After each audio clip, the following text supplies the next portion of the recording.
تو اب آپ خود ہی اندازہ لگا سکتے ہیں کہ $5 ملین کی اتنی بڑی رقم تھی کہ وہ آڈیٹر اور اس کا سارا خاندان پوری زندگی آرام سے بیٹھ کے کھا سکتا تھا۔ تحقیقات سے واضح ہوا ہے کہ ٹرانگ می لین نے اپنے ڈرائیور کو حکم دیا کہ وہ سائگون کمرشل بینک سے 108 ٹریلین ویتنامیز ڈونگ نکلوا کر اس کی بیسمنٹ میں ذخیرہ کرے۔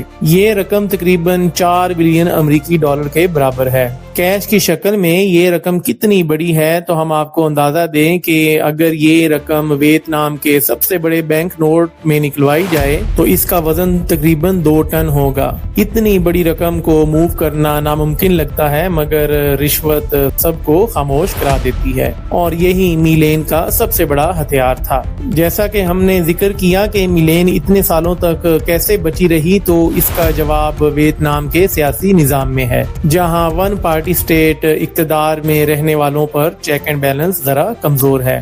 اور ویتنام کی اگر ہم ریسنٹ ہسٹری کی بات کریں تو سال 2013 میں ان کے سیاستدانوں نے بلیزنگ فرنس کے نام سے ایک اینٹی کرپشن مہم شروع کی، کیونکہ اس وقت کرپشن خود کمیونسٹ پارٹی کے اقتدار کے لیے ایک خطرہ بن رہی تھی۔ ابتدائی طور پر یہ مہم صرف پبلک سیکٹر تک محدود تھی، جبکہ میلین آزادانہ طور پر برائبز دیتی اور کیش نکلواتی رہی۔ لیکن جب US چائنا وار ٹریڈ شدت اختیار کر گئی اور کمپنیاں نئی مینوفیکچرنگ لوکیشنز کی تلاش میں نکلیں، تو ویتنامی حکومت نے فیصلہ کیا کہ انہیں پرائیویٹ سیکٹر کی کرپشن کو بھی قابو میں لانا ہوگا، اور blazing furnace anti corruption movement کے ذریعے ویتنام نے ایک کلین بزنس انوائرمنٹ بنانے کا وعدہ کیا، اور سامسنگ، LG اور ایپل جیسی کمپنیوں نے اربوں ڈالرز کی سرمایہ کاری کی، اور اس طرح ویتنام چین کے بعد ایپل کا سب سے بڑا مینوفیکچرنگ ہب بھی بن گیا۔ اس مہم کا ایک پہلو یہ تھا کہ جو بھی کرپٹ پایا جاتا ہے اس پر سخت ہاتھ ڈالا جائے،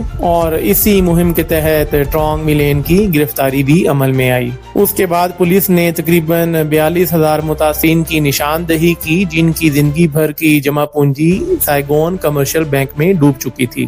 دنیا کا یہ سب سے بڑا فائنینشیل فراڈ کا ٹرائل ٹی وی پر براہ راست نشر کیا گیا، اور 104 بکسوں میں شواہد پیش کیے گئے، جن کا مجموعی وزن تقریباً 6 ٹن تھا۔ میلین کی گرفتاری کے بعد ہاؤسنگ مارکیٹ کریش کر گئی، 1000 سے زائد جائیدادیں ضبط ہو گئیں، اور حکومت کو $24 بلین کے اسپیشل لونز جاری کرنے پڑے۔ تجزیہ کاروں کے مطابق اس گرفتاری نے غیر ملکی سرمایہ کاری کو متاثر کیا، جبکہ ویتنام گلوبل مینوفیکچرنگ ہب بننے والا تھا، اور اسی کیس کے ساتھ بڑھتے ہوئے اپریل 2024 میں ٹرانگ می لین کو $12.5 بلین امبیزلمنٹ پر سزائے موت سنا دی گئی۔ ہم آپ کو بتاتے چلیں کہ ویتنام میں سزائے موت عام ہے، مگر مالی جرائم میں ایسا نہیں ہوتا، خاص طور پر کسی ایسے شخص کے لیے جس کا کوئی مجرمانہ ریکارڈ ہی نہ ہو۔ تاہم ٹائم میگزین کے مطابق حکومت نے یہ فیصلہ عبرت کا نشان بنانے کے لیے کیا، تاکہ ویتنام کی ترقی کرتی ہوئی معیشت دنیا کو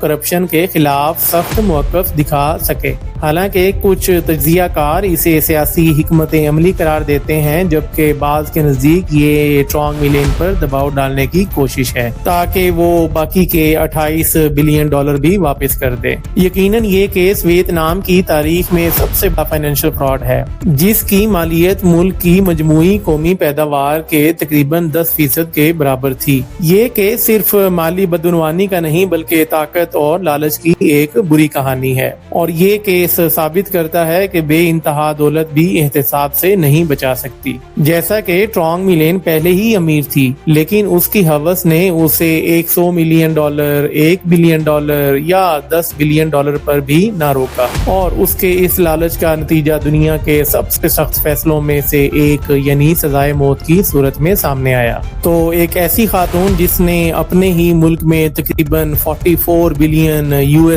کا فراڈ کیا، جو ویتنام کی تقریباً 3% GDP چرانے کے مترادف ہے۔ سوال یہ ہے کہ کیا یہ سزا مناسب ہے؟ یہ یقیناً ایک ایسا سوال ہے جس پر ہر ایک کی اپنی رائے ہو سکتی ہے۔ آپ کی اس بارے میں کیا رائے ہے؟ اپنی رائے کمنٹس میں ضرور دیں، اور اگر آپ ایسی ہی معلوماتی ویڈیوز دیکھنا چاہتے ہیں تو چینل کو سبسکرائب کریں اور ویڈیو کو شیئر کریں، اور ہماری اگلی ویڈیو کے لیے ہمارے ساتھ کنیکٹڈ رہیں۔